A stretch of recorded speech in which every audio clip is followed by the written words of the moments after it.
there's a standard integration with one of the major software providers in the industry, and it's the same for everyone.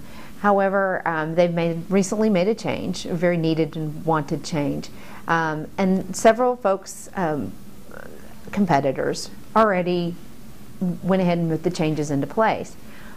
We started going through the process, and we have found a number of issues with their new application. So we're, from a technology standpoint, we're wondering how these competitors, what kind of information are they getting? What do they do with the data once they receive it? Are they even looking at it? Because the information that we're receiving from this new application isn't usable. And if we were just to take it and put it into our systems, we wouldn't be successful.